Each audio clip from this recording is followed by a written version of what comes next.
invite the Chancellor to address the ceremony.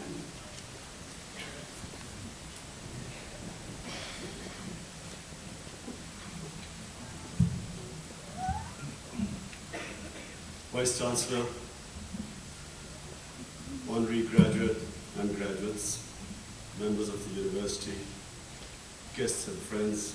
It gives me great pleasure to be here as Chancellor of the University of Bradford to confer degrees on you, my graduates, and to our honorary graduate, Sir Terry Pratchett. Sir Terry, first of all, I would like to congratulate you for what you're doing in the field of Alzheimer's and dementia. I have the greatest admiration for people like you who think beyond themselves.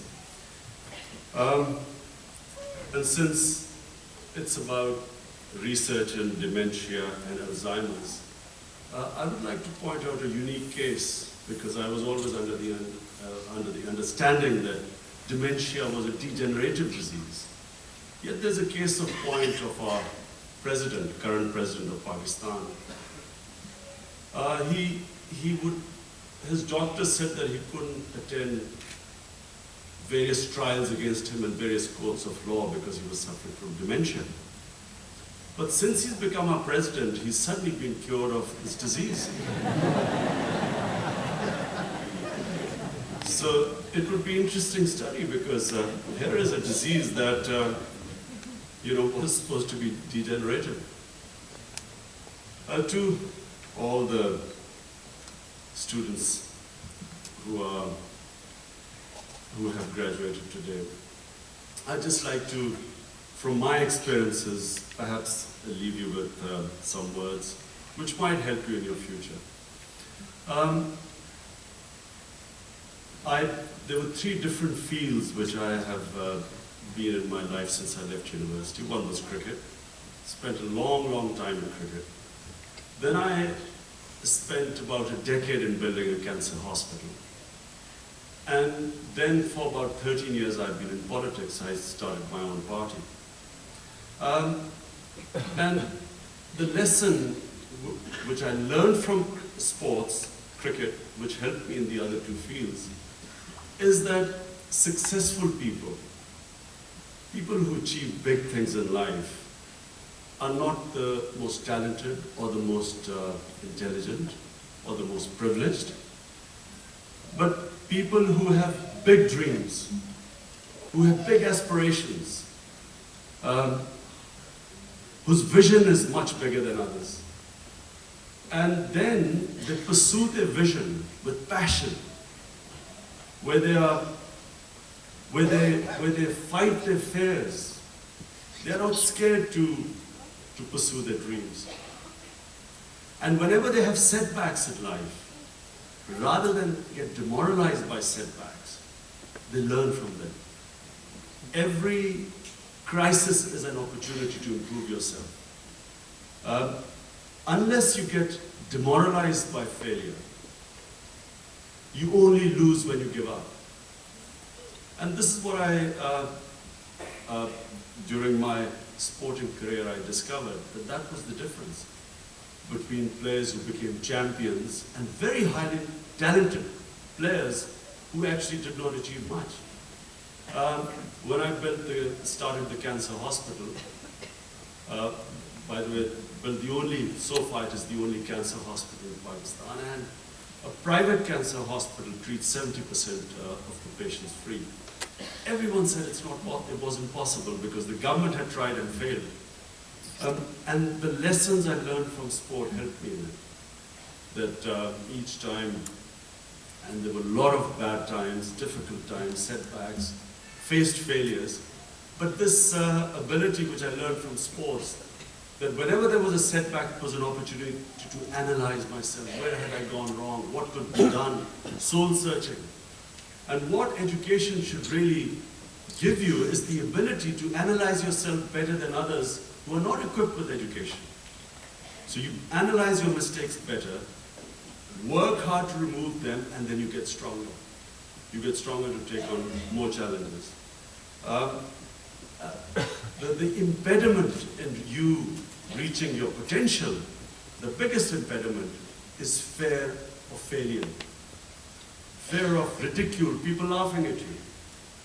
I always had people laughing at me, whatever I did. People said in cricket, my fear was, of course, my biggest fear was people making fun of me. So my first time I played international test cricket for my hometown, for Pakistan, in my hometown, I remember walking to the crease, and remember, cricket is the only game where it's a sort of, rather than tennis, which is a very short walk, cricket you have a 70-yard walk, which this side of the hall would know more, I can see, rather than this side, but it's a long walk to the crease. And then, and of course my home crowd saying, Lion of Lahore, long live Lion, and all the way 70 yards I heard these great cheers from the right side of the stadium. And of course it's the only game where you only have one life. You can be out first ball, which I did, and then you have to walk those 70 yards all the way back.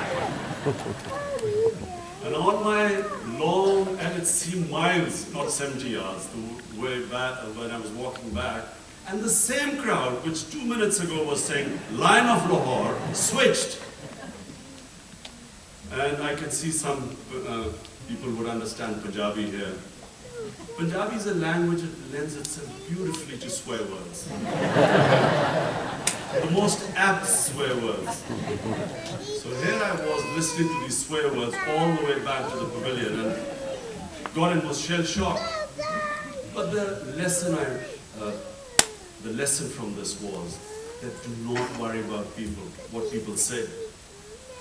Don't lead your life by what people tell you what to do, or what people say what you should do or not, you should not do.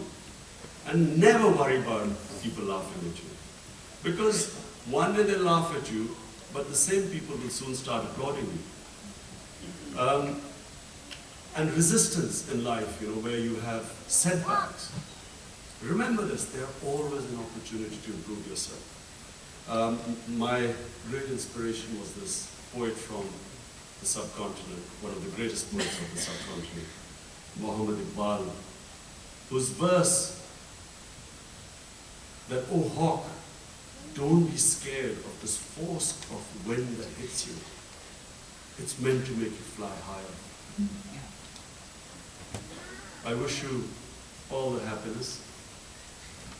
And happiness comes from not having dreams that are based on yourself, materialist dreams, but they're dreams like Sir Terry, who think beyond themselves. Happiness is quite elusive. What you see on television every day, you get bombarded by ads. If you have this, it'll make you happy.